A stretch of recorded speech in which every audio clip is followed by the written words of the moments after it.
It's one of the most recognizable Camaros of all time, and it's still setting the pace today.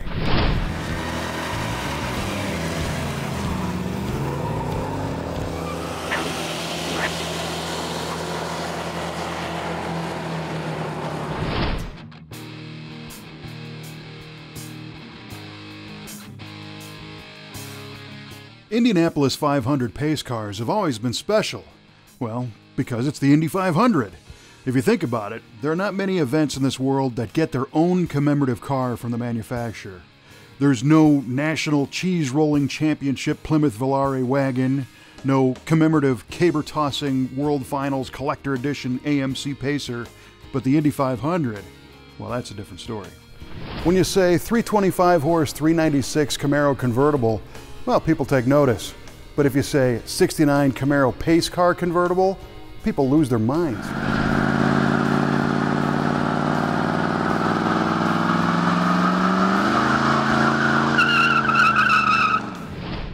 To this day, the Indy 500 is the biggest single-day event in motorsports.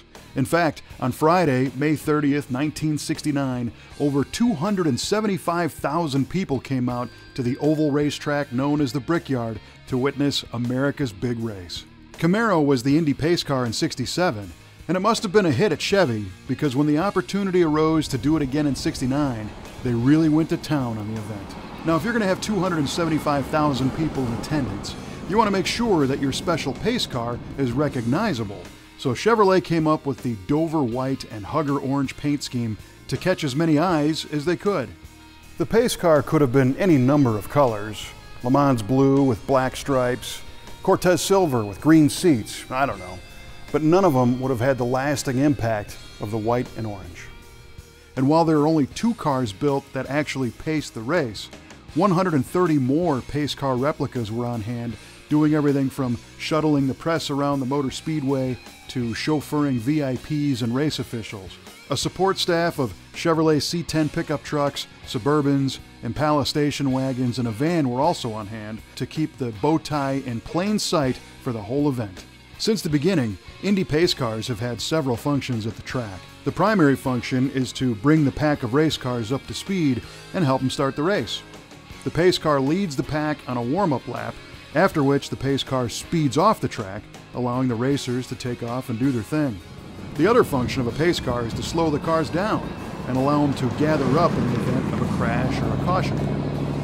The on-track cars were specially equipped with blueprinted 396s, AC delete, 15-inch wheels, camera mounts, radio communications, and other go-fast and safety items.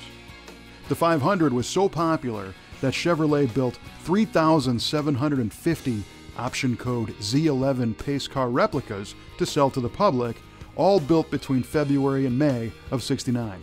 The 2 actual on-track pace cars still exist and were displayed together at the Muscle Car and Corvette Nationals in Chicago a few years back. These are the actual number 1 and 2 pace cars that paced the 1969 Indy 500. And if you like pace cars, this is as good as it gets.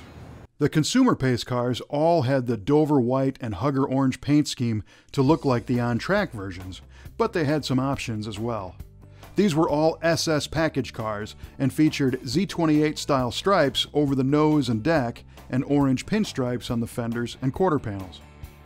New was the now familiar hood we know as the cowl induction hood, but Chevy called it the Super Scoop in pace car print ads. These were also all RS trim cars, so they had hidden headlights, wheel opening trim, and RS taillights with external reverse lights mounted below. And they all had white tail panels, regardless of what engine they had under the hood. Other big block Camaros had blacked out tail panels. The D80 front and rear spoiler package added to the speedy look, and all Z11 pace cars were convertibles with a white top and an orange and black houndstooth upholstery. Dealers allowed customers to choose whether they wanted the door stickers applied or not. Our feature car is a comfortably worn car powered by the L35 325-horse 396 V8 and hooked to a Turbo 400 automatic transmission. The dash has the wood trim and the bucket seats are split by the optional console and gauge package. The car had some restoration work done over the years, but it was found as a daily driver. And it's right at that point where it could be a guilt-free driving cruiser, or maybe someday go in for a total restoration. The little nicks and chips kind of add some character to the car, but it still looks pretty good. Pace cars came fitted with power front disc brakes and performance suspension for better handling. Chevrolet called it the Hugger, touting its handling capabilities, and they rolled on 14-inch rally wheels with white letter tires. On race day back in '69, the on-track pace car was driven by former 500 winner Jim Rathman to start the race, and they had a very special guest passenger, Apollo 12 astronaut and third man on the moon, Pete Conrad. Incidentally, Rathman owned a Chevy dealer that put astronauts in Corvettes for years. Astronauts get to do all the cool stuff. And interestingly, the Indy 500 wasn't live broadcast on TV until 1986. Before then, it was shown in movie theaters, on closed-circuit TV, or on a television tape delay. The '69 500 aired a week later on June 7th, with Jim McKay anchoring, Roger Ward as analyst, and motorsports legend Chris Economaki as the pit reporter. But it was radio broadcast live around the world, including on shortwave for troops in Vietnam. And apparently, O.J. Simpson was a guest in the radio booth in '69. Mario Andretti went on to win the race in a Granatelli car, with Dan Gurney coming in second. Somehow, Andretti ran the whole race on one set of tires. It's no wonder that the '69 Camaro pace cars are so popular. I mean, they look great, they've got strong performance, and commemorate a great racing day in American history. It turns out that Chevrolet was smart to make such a big deal out of the race, as these cars, well, they're still out front today.